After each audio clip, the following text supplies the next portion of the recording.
નમસ્કાર વિદ્યાર્થી મિત્રો, કેમ છો? હું કેતન ઠાકોર જ્યોતિ ક્લાસીસ ગાંધીનગરમાં બધા જ વિદ્યાર્થી મિત્રોનું સ્વાગત કરું છું. આપણે જે છે ગણિત વિષયની અંદર ગાલા અસાઇનમેન્ટ 2026 ની અંદર જે છે ગણિત જે છે પ્રશ્નપત્રોનું સોલ્યુશન કરી રહ્યા છીએ. એમાં આપણે પ્રશ્નપત્ર 1 નું જે છે સંપૂર્ણ સોલ્યુશન કર્યું છે. સેક્શન બી માં પર વિભાગ બી નું સોલ્યુશન થયું છે અને આજે જે છે આપણે સેક્શન સી નું જે છે સોલ્યુશન કરવા જઈ રહ્યા છીએ. હજુ સુધી તમે વિડિયો ન જોયા હોય તો તમને આપણી ચેનલ પર જોવા મળી જશે. તમે જોઈ શકો છો અને ચેનલ જે છે ફટાફટ સબસ્ક્રાઇબ કરી દેજો વિદ્યાર્થી મિત્રો, વાલીડાઓ, તો આવનારા જે વિડિયો છે તમને સરળતાથી પ્રાપ્ત થાય. વાર્ષિક પરીક્ષાની અંદર ખૂબ સારા એવા પરિણામ લાવો જે છે એ અમારી જે છે તમને બધાને જે છે શુભકામનાઓ છે. તો શરૂઆત કરીએ છીએ આજના વિડિયોની. પ્રશ્ન જે છે દાખલા નંબર 1 થી. દાખલા નંબર 1 ની અંદર જોજો ખાસ શું કહેવામાં આવ્યું છે એના વિશે ચર્ચા કરીએ છીએ. દાખલા નંબર એવું કીધું છે કે મીના 2000 ઉપાડવા બેંકમાં ગઈ. તેને કેશિયરને કહ્યું કે મને માત્ર 50 અને 100 ની નોટ જોઈએ છે. મીનાને કુલ 25 નોટો મળી હતી. તો મીનાને 50 ની કેટલી અને 100 ની કેટલી પ્રત્યેક નોટો મળી હશે તે શોધવાનું છે. મીના બેંકમાં ગઈ એટલે કેશિયરને કીધું કે સર મારે 50 ની નોટો જોઈએ છે અને 100 ની નોટ જોઈએ છે. કેશિયરે છે એને 25 નોટો આપી, પરંતુ આપણને એ ખબર નથી કે મીનાને 100 ની કેટલી નોટ મળી હશે અને 50 ની કેટલી નોટ મળી હશે. એ આપણે અહીંયા શોધવાનું છે. તો આપણને ખબર નથી એટલે આપણે જે છે આવા કુલ પ્રશ્નો આવે તો આપણે હંમેશા ધારણા કરવી પડે. ધારણામાં વિદ્યાર્થી મિત્રો શું થાય તો કે અહીંયા આપણને દ્વિચલ સુરેખ સમીકરણનો દાખલો છે, જેથી કરીને આપણે એક ચલને x ધારીશું, બીજા ચલને y ધારીશું. જેથી કરીને આપણને 50 ની નોટ આપણને ધારીએ છે કે ધારો કે મીનાને 50 ની નોટ બરાબર કેટલા રૂપિયા મળ્યા તો કે x રૂપિયા અને 100 ની નોટ બરાબર કેટલા રૂપિયા મળ્યા તો કે y રૂપિયા. કેટલા રૂપિયા મળે? y રૂપિયા. કુલ 50 અને 100 ની જે છે ને કુલ 25 નોટો મળી હતી. મીનાને 50 રૂપિયાની અને 100 રૂપિયાની કુલ કેટલી નોટો મળી તો કે 25 નોટો મળી. કેટલી નોટો મળી? 25. જેથી કરીને પ્રથમ સમીકરણ વિદ્યાર્થી મિત્રો આવું બનશે, x y બરાબર કેટલા બનશે? 25. અને આપણે સમીકરણ નંબર 1 બનાવીશું. હવે મીનાએ કેટલી નોટ કેટલા રૂપિયાની નોટો માંગી છે તો કે 50 રૂપિયા અને 100 રૂપિયાની નોટો અને કેટલા રૂપિયા બેંકમાં ઉપાડવા ગઈ છે? 2000 રૂપિયા. તો આપણે અહીંયા લખીશું કે મીનાને 50 રૂપિયાની અને 100 રૂપિયાની 2000 રૂપિયા ઉપાડે છે. શું કરે છે? ઉપાડે છે. જેથી કરીને આપણે આવી રીતે લખી શકીએ 50x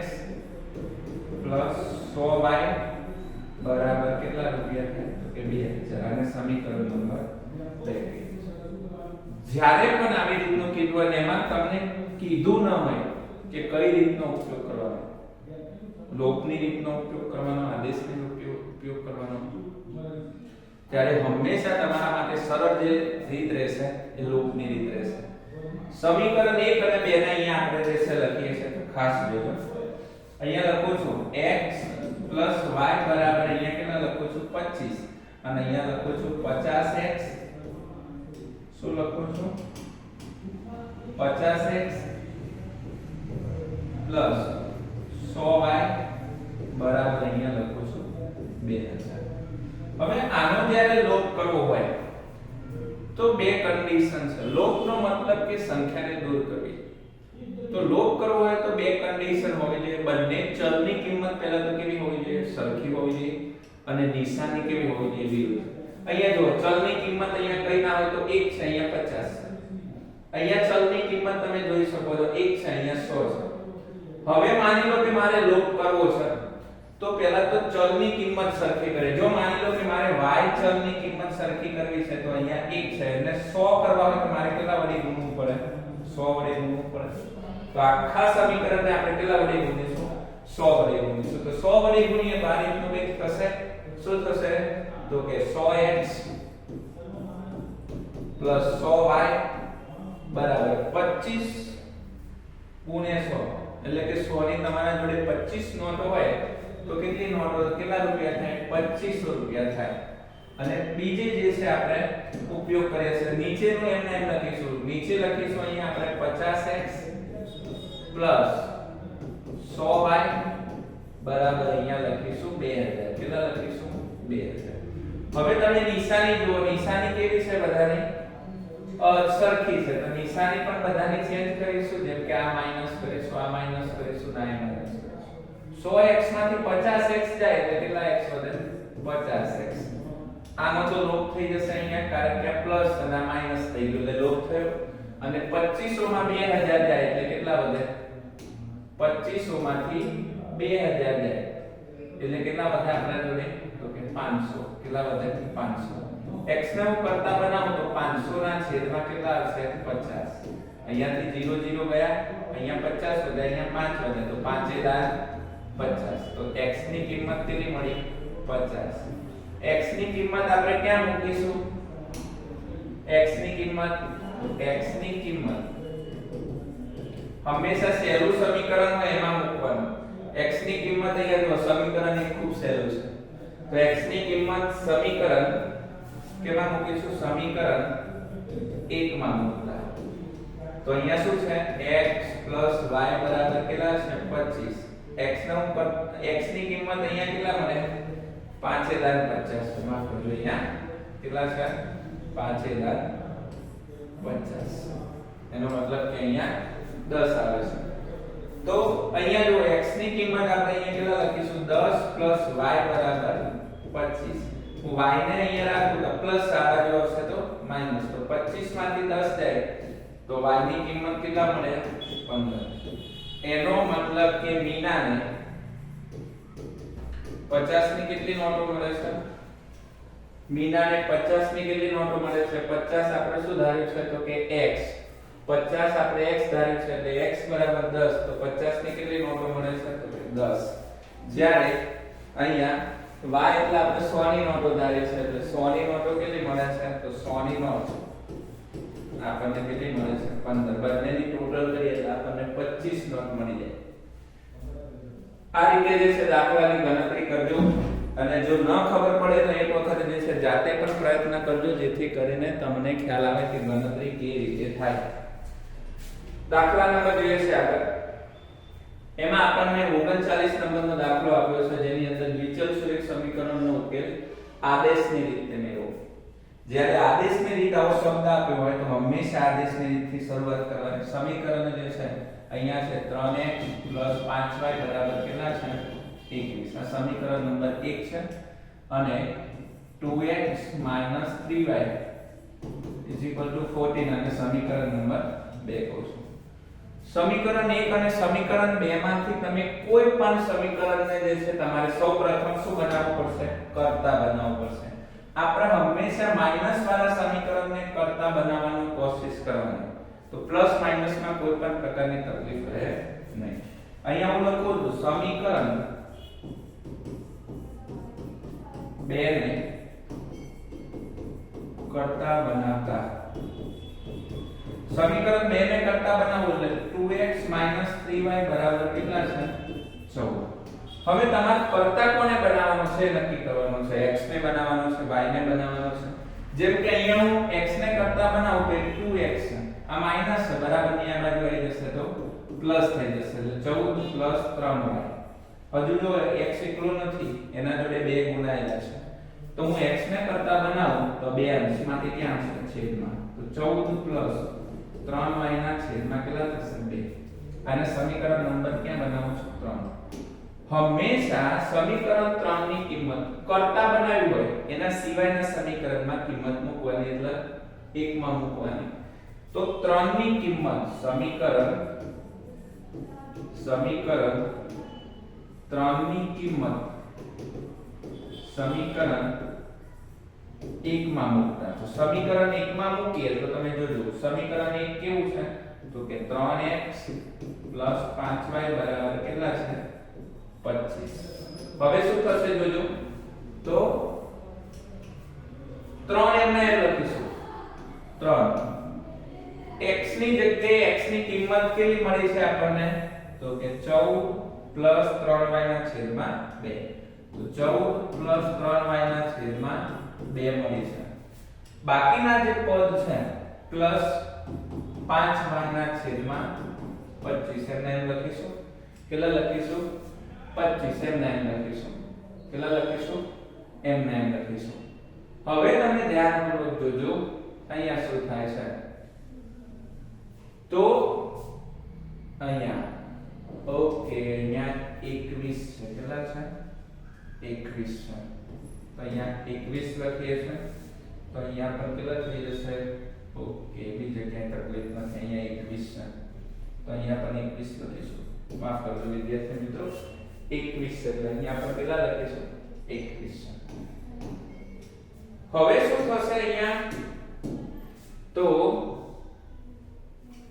અહીંયા આ જે લસા છે લસા જે છે અહીંયા લેવા પડે તો જે પદની અંદર લસા હોય એને આપણે 2 વડે ગુણવાનું નહીં. બાકીના જે બે પદ છે એને આપણે કેટલા વડે ગુણીશું 2 વડે. તો અહીંયા કેટલા વધશે તો 3 કૌંસમાં અહીંયા કેટલા થઈ જશે 3 કૌંસમાં અહીંયા 3 કૌંસમાં 14 3y થઈ જશે.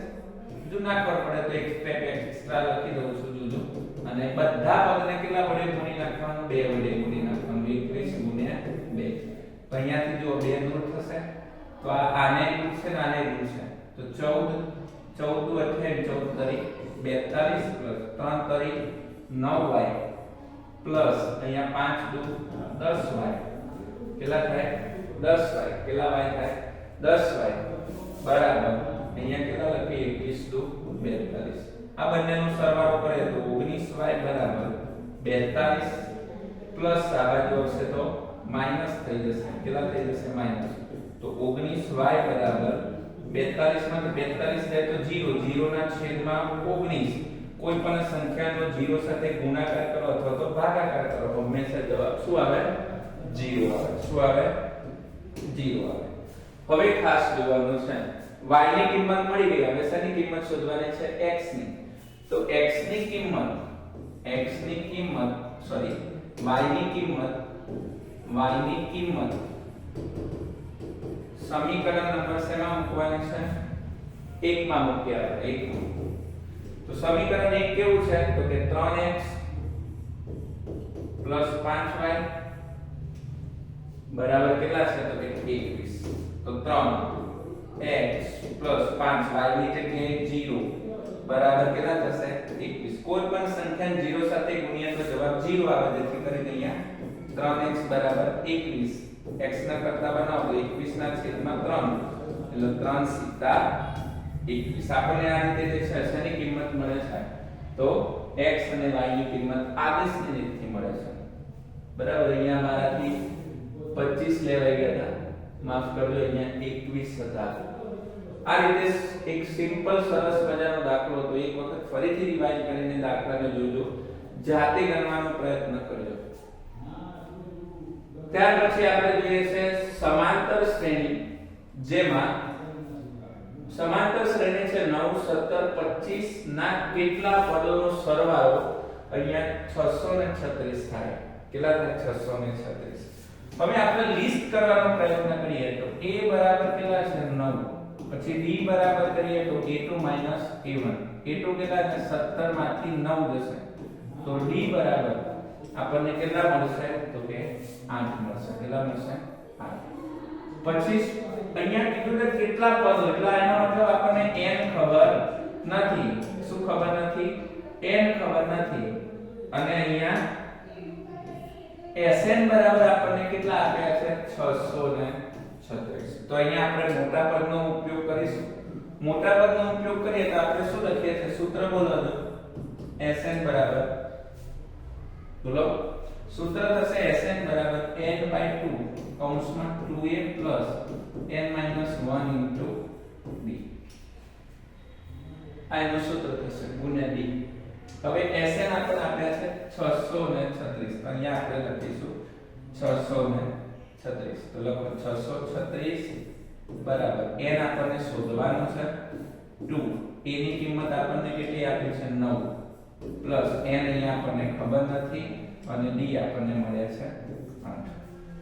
આ બે છેદમાં જ એને સામેની બાજુ લઈ જઈએ તો ક્યાં જતા રહેશે અંશમાં જતા રહે એટલે આના જે છે એ શું થશે તો કે ગુણાકાર થશે.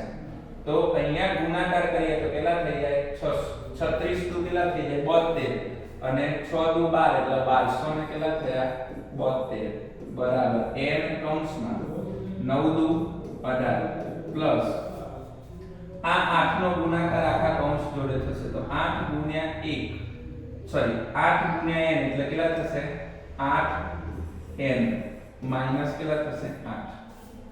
હવે ખાસ જોવાનું છે કે શું થાય આગળ ગણતરી કરીએ તો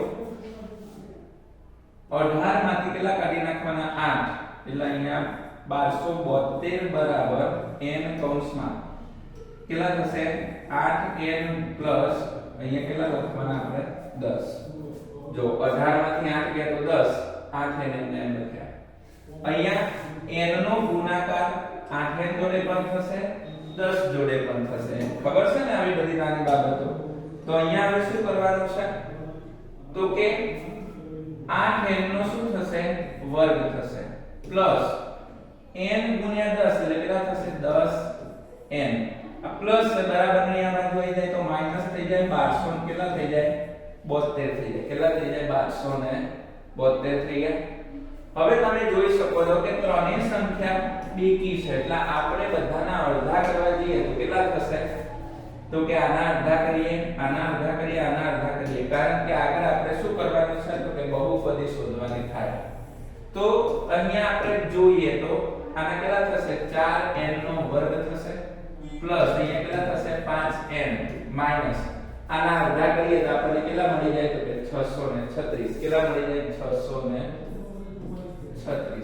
હવે 636 ના આપણે જે છે ગુણ્યા કરીએ પ્રથમ અને અંતિમ પદનો ગુણાકાર થાય અને પ્રથમ અને અંતિમ પદનો ગુણાકાર ખબર છે ને 4 છંગ 24 વધી પડે 2 4 કરી 12 12 ને 2 14 14 નો ચોગરો વધી પડે પાછી 1 4 છંગ 24 24 ને કેટલા થાય 25 થાય. કેટલા થાય 25 4 છંગ 24 વધી પડે 2 4 કરી 12 12 ને 2 14 14 નો ચોગરો વધી પડે 1 4 છંગ 24 ને 25 એટલે તમારે 2544 ના એવા ભાગ પાડવાના શું કરવાના એવા ભાગ પાડવાના કે તમારે બાદબાકી કરીને કેટલા આવવા જોઈએ તો કે 5 આવવા જોઈએ. તો તમે ચલો બેકી સંખ્યાને 2 વડે ભાગ કરશો તો 2 એકા 2 2 દુ 4 5 માંથી 4 એટલે 1 વધે અહીંયા 2 સિત્તા 14 અને 2 દુ 4. ફરીથી એના અડધા કરશો તો 2 છંગ 12 2 તરી 6 અહીંયા છે એટલે 2 છંગ 12 આના અડધા કરશો એટલે 2 તરી 6 2 એકા 2 અને 1 વધે અહીંયા 2 અઠ્ઠા 16. ફરીથી અડધા કરશો એટલે 2 વડે ભાગ ચાલશે એટલે 2 એકા 2 1 વધે એટલે 2 પંચા 10 1 વધે અહીંયા એટલે 2 નવા 18. ફરીથી હવે જો 9 સંખ્યા એ એકી સંખ્યા આવે એકી સંખ્યા આવે એટલે 3 વડે ભાગ ચલાવવાનો 3 પંચા 15 ને 3 તરી 9 53 કોઈ ઘડિયાળ ના આવે એટલે 53 એકા 53. હવે તમારે જોડી બનાવવાની તો 2 દુ 4 4 ગુણ 8 8 દુ 16 16 દુ 32 અને 16 તરી 48 અને અહીંયા 53 એકા 53. હવે 53 માંથી 48 કાઢીએ આપણને એટલે 5 મળી જાય આપણને. આ કયા ચેપ્ટર મુજબ થશે તો ચેપ્ટર નંબર 4 મુજબ થશે. તો પ્રથમ પદ એમને એમ લખીશું પ્લસ એમને એમ પછી અહીંયા કેટલા લખીશું માઈનસ 636 એમને એમ પહેલી સંખ્યા લઈશું 53 તો અહીંયા લખીશું 53n પ્લસ માઈનસ માઈનસ અને ત્યાર પછી 48n. બંનેની આપણે જોડી બનાવીએ તો n કોમન નીકળશે એટલે 4n પ્લસ કેટલા લખીશું 53. પછી આ ફટાફટ ફરીથી લખીશું 4n પ્લસ 53 4 અંદર આવી ગયા હવે એનો મતલબ કે 48 ના કેટલા ભાગ પડ્યા 4 ભાગ પડે તો 12 એકા 12 12 24 12 તારીખ 36 12 48 અને 12 અહીંયા આવી જશે નિશાની માઈનસ છે તો કેટલા લખીશું માઈનસ આ બંનેની આપણે માની લો કે જોડી બનાવીએ તો 4n 53 બરાબર 0 અને n 12 બરાબર 0 આ પ્લસ આ બાજુ આવી જશે તો શું થઈ જશે માઈનસ થઈ જશે n ને કરતા બનાવ તો -53 ના છેદમાં 4 જે શક્ય નથી શું નથી શક્ય નથી અને માઈનસ આ બાજુ હશે તો પ્લસ થઈ જશે એટલે n ની કિંમત કેટલી મળશે આપણને 12 મળશે એક બે વખત પ્રેક્ટિસ કરજો માર્ક્સ પૂરેપૂરા મળશે પછી આગળ જોઈએ છે દાખલા નંબર 42 માં જે છે બિંદુઓ a ના યામ આપ્યા છે b ના યામ આપ્યા છે રેખાખંડના ત્રિભાગ બિંદુઓના યામ શોધવાના છે આગળ પણ એક આવો દાખલો જોઈએ તો એમાં 4 ભાગમાં જે છે વિભાજન થતા હોય અહીંયા ત્રિભાગ છે ગયા વર્ષે પણ બોર્ડની પરીક્ષાની અંદર જે છે આવા દાખલા જે છે પૂછાય છે તમે પણ ગણતરી કરજો જેમ કે અહીંયા આપણે એક રેખાખંડ દોરી દઈએ છે અને આ રેખાખંડને હું નામ આપી દઉં છું a અહીંયા આપી દઉં છું b બરાબર a ના યામ અહીંયા આપણને આપ્યા છે કેટલા આપ્યા છે 2 અને -2 b ના યામ આપ્યા છે અહીંયા 7 અને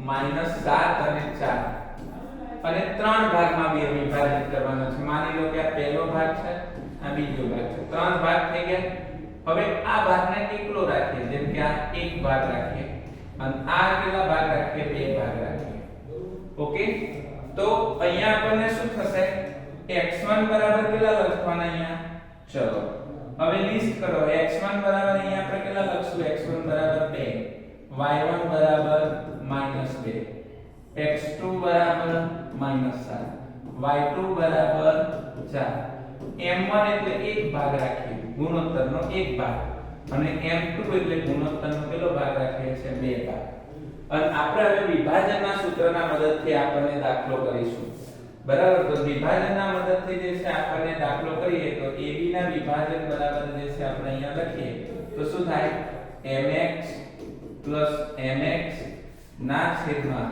m1 m2 અને ત્યાર પછી લખવાનું my my ના છેદમાં કેટલા લખવાના m1 m2 પછી અહીંયા તમારે જે છે એના યામ કયા છે યાદ રાખવા હોય તો આપણે કેટલા કરીશું 12 21 અહીંયા પણ કેટલા લખીશું 12 21 સરે ખૂબ સહેલું હવે જોજો m1 કેટલા છે 1 ગુણ્યા x2 કેટલા છે -7 પ્લસ m2 કેટલા છે તો કે 2 અને x1 કેટલા છે તો કે 2 ના છેદમાં 1 વત્તા કેટલા થશે 2 સેમ ટુ સેમ m1 પાછા કેટલા થશે 1 ગુણ્યા y2 કેટલા છે 4 વત્તા m2 2 ગુણ્યા y1 કેટલા છે -2 ના છેદમાં અહીંયા કેટલા લખીશું અહીંયા 1 વત્તા 2 લખીશું કેટલા લખીશું 1 વત્તા 2 ખાસ કરી જોજો ગણતરીમાં ભૂલ ના થાય m1 કેટલા છે 1 ગુણ્યા x2 કેટલા છે -7 ચલો થઈ ગયા પ્લસ m2 2 ગુણ્યા x1 કેટલા છે તો કે 2 તો x1 2 એ જ રીતે m1 પાછો 1 ગુણ્યા y2 કેટલા છે 4 y2 4 પ્લસ m2 કેટલા છે તો કે 2 ગુણ્યા અને y1 કેટલા છે તો -2 એક વખત ખાતરી કરી લેવાની એટલે આગળ જતા કોઈ પણ પ્રકારની ભૂલોનો સામનો કરવો પડે નહીં 7 એકા 7 એટલે -7 પ્લસ 2 દુ 4 ના છેદમાં 3 એટલે અહીંયા જો માઈનસ પ્લસ માઈનસ એટલે 7 માંથી 4 જશે એટલે -3 ના છેદમાં 3 એટલે 3 એકા 3 -1 જવાબ આવશે અહીંયા જોજો 4 એકા 4 પ્લસ માઈનસ માઈનસ 2 દુ 4 ના છેદમાં 3 કોઈ પણ સંખ્યા 0 સાથે ગુણો ભાગો એટલે જવાબ શું મળે 0 મળે એટલે આપણને અહીંયા જવાબ મળે કેટલો મળે -1 અને 0 મળ્યું એટલે અહીંયા આપણે શું લખી નાખીશું -1 અને 0 આ કેના યામ છે b ના યામ છે સોરી માફ કરજો b તો આવી ગયેલો છે આગળ એટલે આને નામ આપી દઉં છું c હવે આને નામ આપી દઉં છું d શું નામ આપી દઉં છું d હવે તમે જોજો d કોની વચ્ચે છે તો કે b અને c C ની વચ્ચે છે. કોની વચ્ચે છે? B અને C ની વચ્ચે છે. જો B અને C ની વચ્ચે હોય એનો મતલબ કે મધ્ય બિંદુનું સૂત્ર વપરાય. તો આપણે અહીંયા શું લખીશું? મધ્ય બિંદુ. શું લખવાનું? મધ્ય બિંદુ બરાબર શું લખવાનું? x1 x2 ના છેદમાં 2 અને y1 y2 ના છેદમાં 2. x1 આ પહેલી કિંમત x1 આ y1 આ x2 અને આ y2. x1 કેટલા છે? -1 x2 કેટલા છે? -7 ના છેદમાં 2. y1 કેટલા છે? 0 y2 કેટલા છે? 4 ના છેદમાં 2. અહીંયા જો માઈનસ પ્લસ માઈનસ એટલે અહીંયા -1 છે, અહીંયા -7 છે ના છેદમાં 2. પછી અહીંયા 4 ના છેદમાં 2 એટલે 2 દુ 4 માઈનસ માઈનસ પ્લસ એટલે -8 ના છેદમાં 2 એટલે 2 ચોક 8. એટલે અહીંયા જે આપણને જે દિનાયામ મળે આપણને એ દિનાયામ કેવા મળે છે? તો કે -4 અને કેટલા મળે છે? 2. કેટલા મળે છે? -4 અને 2 મળે છે. ખૂબ સહેલા દાખલા છે. એક વખત પ્રેક્ટિસ કરજો યામ ભૂમિતિના દરેક દાખલાઓની. ત્યાર પછી આગળ જોઈએ 42 પછી જે નંબર છે એના પછીનો જે છે 43 નંબરનો જે દાખલો છે. સાબિત કરો કે વર્તુળની બહારના બિંદુમાંથી દોરેલા સ્પર્શકોની લંબાઈ કેવી હોય? સમાન. કયા ચેપ્ટરમાંથી છે મને કહો? 10મા ચેપ્ટરમાંથી છે. અને આ કયો પ્રમેય છે? 10.1 10.2. તો આ પ્રમેય જે છે એની અંદર જે છે શું કરવાનું છે? આના પહેલા પણ એક પ્રમેય હતો આપણા સેટમાં જે છે પ્રશ્નપત્ર 1 માં. અને અહીંયા પણ છે પ્રશ્નપત્ર નંબર 2 ની અંદર. તો મોસ્ટ આઈએમપી છે 10.1 અને 10.2 આ પ્રમેય જે છે તૈયાર કરવાનું નહીં કરવાનું. હવે જો આ પ્રમેયની અંદર જે છે આપણે થોડી જે છે ફટાફટ અને ખૂબ સહેલો છે. અહીંયા માની લો કે એક વર્તુળ છે અને વર્તુળના બહારના બિંદુમાંથી એટલે કે વર્તુળના બહારના બિંદુમાંથી એક બિંદુ અહીંયા છે વર્તુળના બહારના બિંદુ એમાંથી દોરેલા સ્પર્શક આ એનો સ્પર્શક છે અને બીજો સ્પર્શક અહીંયા છે દોરેલા સ્પર્શક. ચલો આ બે સ્પર્શકો છે. એ સ્પર્શકોની લંબાઈ કેવી હોય? સમાન હોય.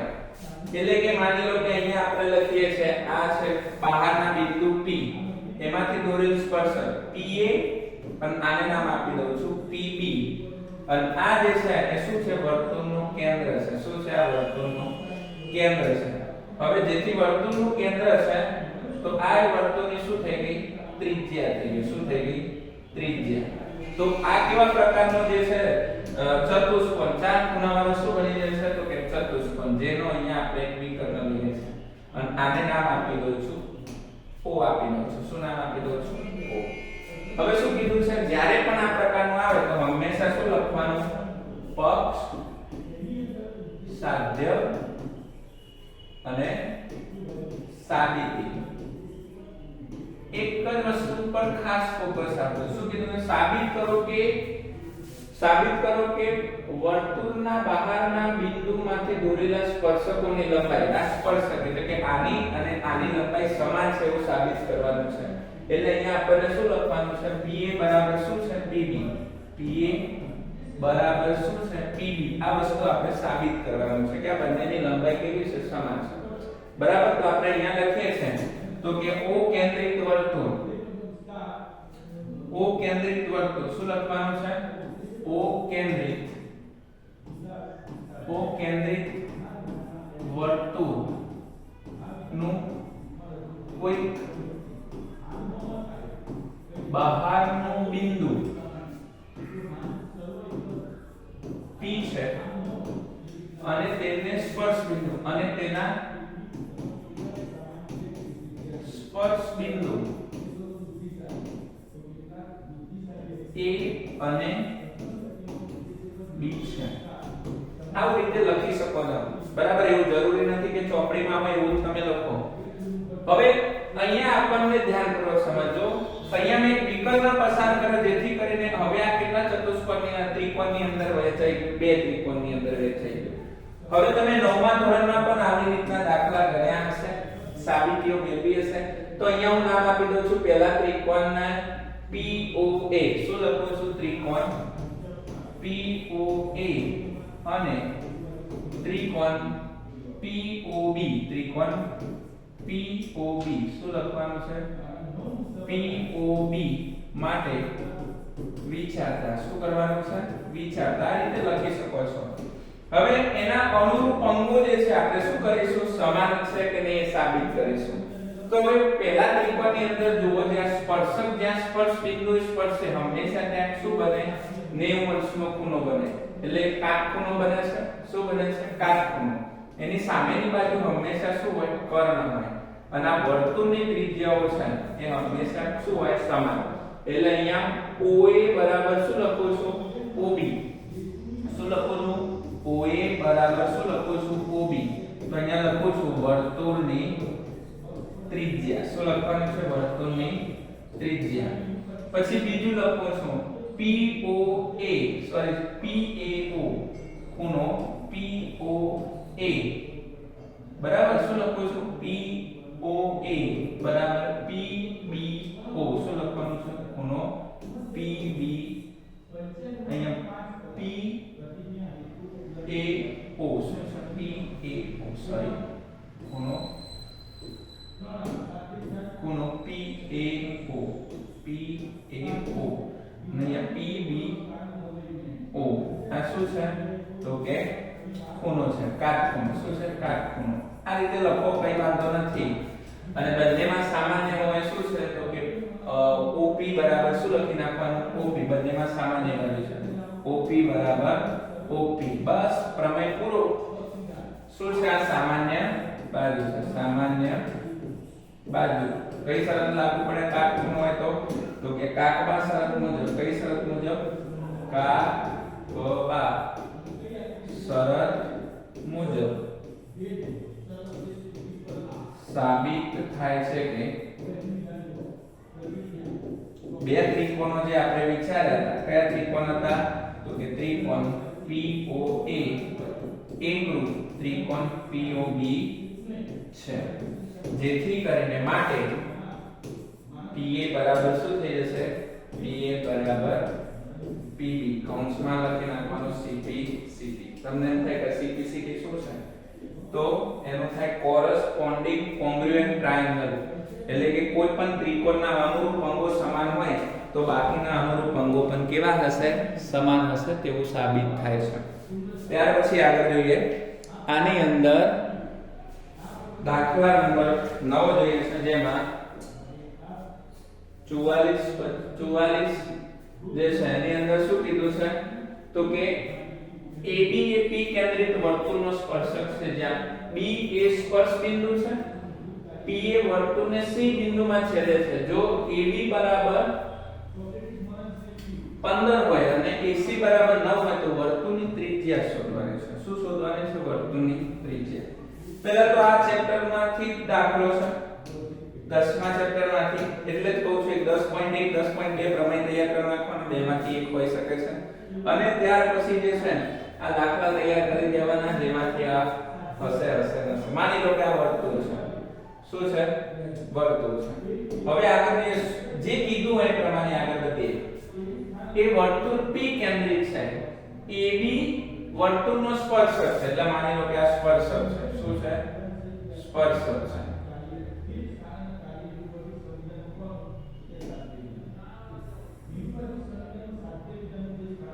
આ AB નું શું છે સ્પર્શક છે જ્યાં B એ સ્પર્શ બિંદુ છે B એટલે અહીંયા છે એનો મતલબ એ અહીંયા છે AB સ્પર્શક થઈ ગયું હવે તમે આગળ જોજો શું કહેવામાં આવ્યું છે P એ વર્તુળને C બિંદુમાં છેદે છે એટલે કે માની લો કે P અહીંયા છે આ P છે P કેન્દ્રિત વર્તુળ છે ને અને P એ વર્તુળને C બિંદુમાં છેદે છે એટલે P A અહીંયા આવી રીતે શું છે તો PA એટલે આ PA છે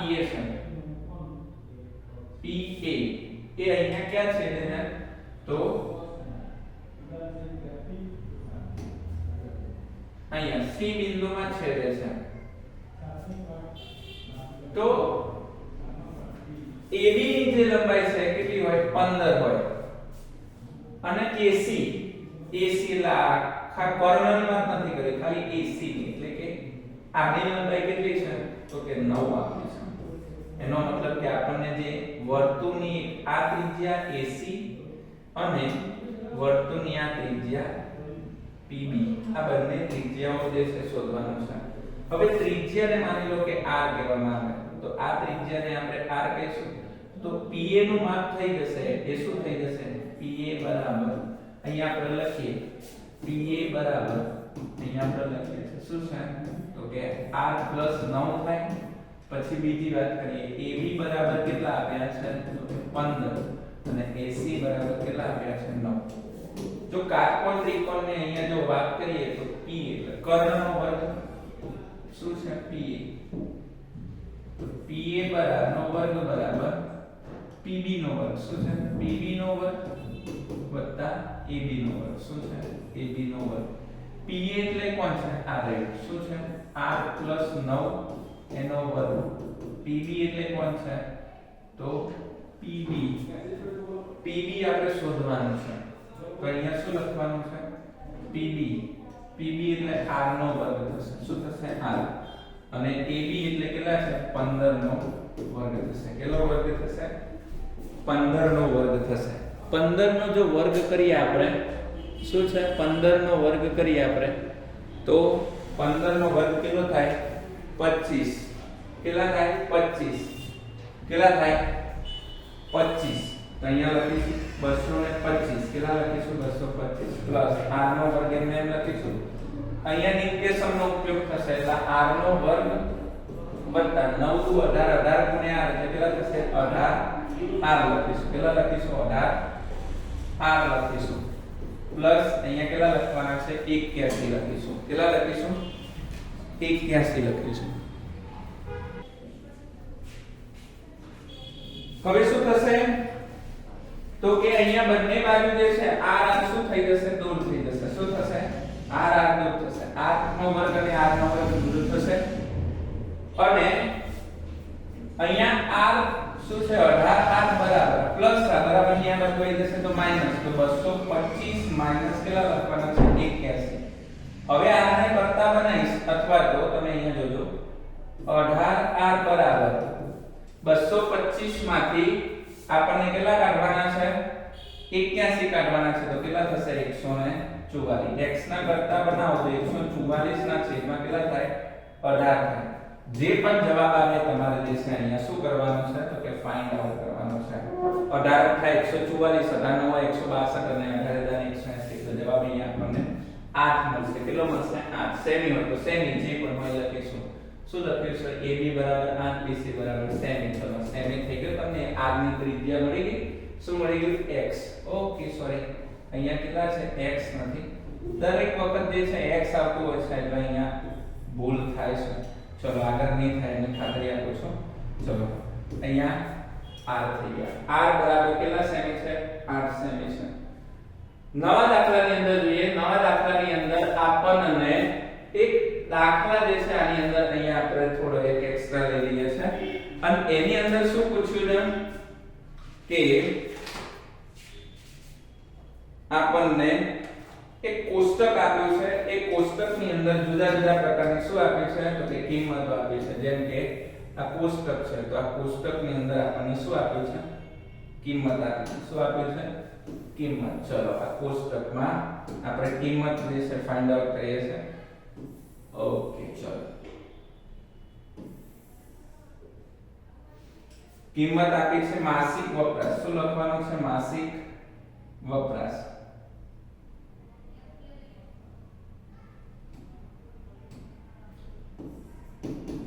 માસિક વપરાશ અને અહીંયા છે ગ્રાહકોની સંખ્યા. શું છે ગ્રાહકોની સંખ્યા. શું છે ગ્રાહકોની સંખ્યા છે. હવે અહીંયા જોજો શું છે તો કે અહીંયા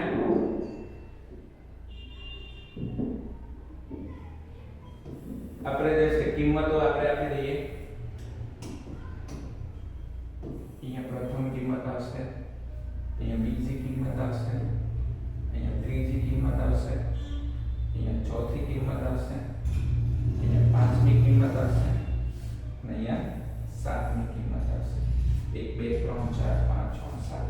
હવે તમે જોજો શું છે અહીંયા તો કે 65 થી 85 છે પેલા 65 થી 85 85 થી કેટલા છે 105 105 થી કેટલા છે 125 125 થી 145 145 થી કેટલા છે 165 અને 165 થી જે છે 185 અને 185 થી જે 205 અને ગ્રાહકોની સંખ્યાની વાત કરવામાં આવે તો ગ્રાહકોની સંખ્યા જે છે એ 4 5 13 20 14 8 4 એટલે ટોટલ કેટલી સંખ્યા છે અહીંયા 68 સંખ્યા છે હવે એનો શું શોધવાનો કીધો છે બહુલક બહુલક શોધવાની કીધો વાત કરવામાં આવી હોય તો બહુલકની અંદર સૌથી મોટી જે કિંમત હોય જે ક્યાં છે એને શું કરવાનું છે f1 ઉપર હોય f0 અને નીચે હોય f2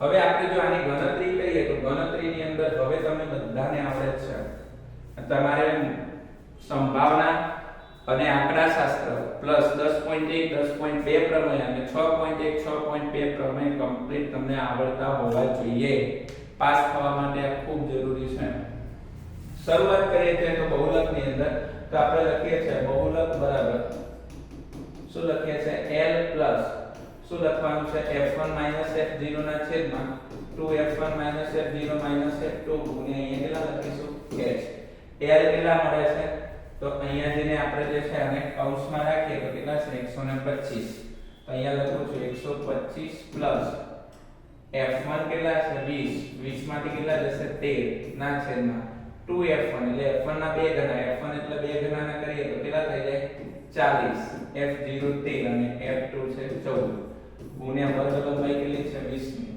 આમાંથી આટલા બાદ થશે એટલે કેટલા હશે 20 માંથી 13 જાય એટલે 7 અહીંયા માઈનસ માઈનસ પ્લસ એટલે કેટલા થશે 3 * 4 7 અને 1 2 27 ગુણ્યા 20 40 માંથી 27 જાય એટલે કેટલા વધશે 13 ગુણ્યા 20 અહીંયા આવશે 125 તો 125 પ્લસ 7 * 14 એટલે 140 ના છેદમાં કેટલા થશે 13 કેટલા થશે 13 જેથી કરીને 125 પ્લસ અહીંયા આપણે ભાગ ચલાવીએ 140 ગુણ્યા 13 તો 13 દાન કેટલા થશે 130 જેથી કરીને કેટલા વધશે 13 14 માંથી 13 જાય તો 10 ભાગ નથી ચાલતો હવે તો અહીંયા શું કરીશું પોઈન્ટ મૂકીને 0 મૂકી દો 13 5 65 13 13 સિત્તા 51 એટલે કેટલા વધશે પાછા 9 વધશે પાછા કેટલા મૂકીશું 0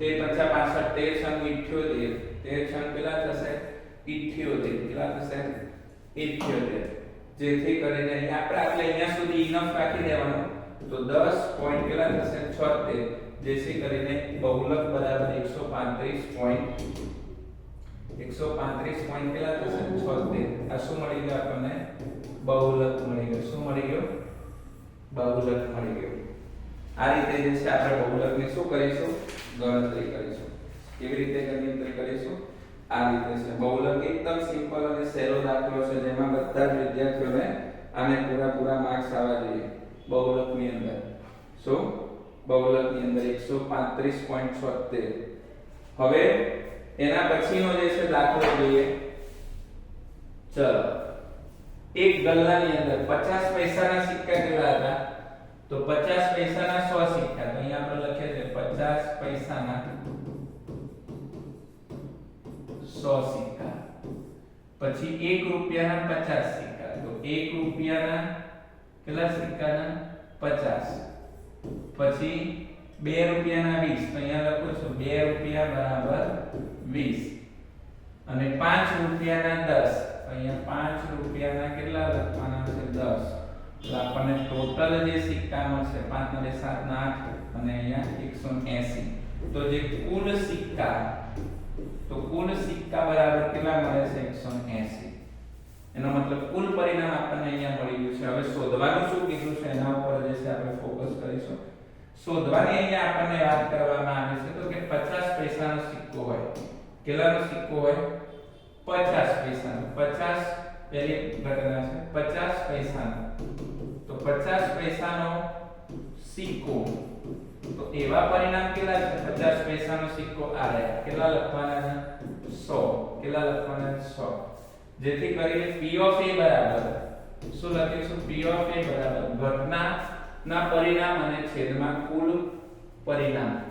તો ઘટનાના કુલ શક્ય પરિણામ તો અહીંયા આપણે કેટલા લખીશું? 100 ના છેદમાં 180. જો અહીંયા હું તમને કદાચ સૂત્રને આધારે જે છે આપણે ગણતરી નથી કરતા, તમારે આખું સૂત્રનો ઉપયોગ કરવાનો છે.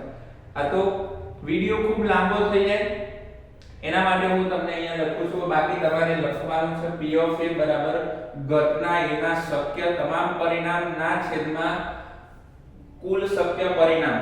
આ રીતે ગણતરી કરવાની છે, બરાબર? જેથી કરીને અહીંયા 0 0 જતા રહેશે એટલે 10 ના અડધા કેટલા થશે? 5 અને 18 ના અડધા કેટલા થશે? 9. આપણને જવાબ મળ્યો. ત્યાર પછી એના પછી બીજો જવાબ જોઈએ છે. એ બીજા જવાબમાં શું કીધું છે? તો 2 નો સિક્કો 5 નો સિક્કો નહીં હોય, એટલે કે આ 5 નો સિક્કો ન હોવો જોઈએ. તો એના સિવાય બધા સિક્કા હશે, એટલે કે 100, 50, 150, 120 કેટલા થશે? 170. એટલે કે 5 રૂપિયાનો સિક્કો 5 રૂપિયાનો સિક્કો નહીં હોય તેવા પરિણામો કેટલા છે? 170. જેથી કરીને P of B ઘટના એના શક્ય પરિણામો 170 અને કુલ શક્ય પરિણામો 180. જેથી કરીને અહીંયા 17 ના છેદમાં કેટલા લખો છો? 18. સમજાય છે ને? ચલો ત્યાર પછી આપણે જોઈએ છે P of C. ચલો શું કીધું છે? 2 નો સિક્કો હોય તેની સંભાવના કેટલી? તો 2 નો સિક્કો કેટલો છે? 20. તો 2 નો સિક્કો હોય તેની સંભાવના બરાબર કેટલી છે? 2 નો સિક્કો એની સંભાવના 20. જેથી કરીને P of C બરાબર ઘટના C ના શક્ય તમામ પરિણામો અને કુલ પરિણામો 180. 2 ના અડધા કરો 3 અને 18 ના અડધા કરો તો 9. આપણને પરિણામો મળે છે. આજના દિવસ માટે વિદ્યાર્થી મિત્રો આટલું જ. ફરીથી નવા વિડિયો સાથે મળીશું. ત્યાં સુધી તૈયારી કરતા રહેજો, ધ્યાન રાખતા રહેજો. કોઈ પણ કોમેન્ટ સેક્શનમાં જણાવવું હોય તો મને મેસેજ કરજો, હું એનો રિપ્લાય આપીશ. આજના દિવસ માટે આટલું જ. ચેનલ સબસ્ક્રાઇબ કરતા રહેજો અને જોડાયેલા રહેજો. જય હિન્દ.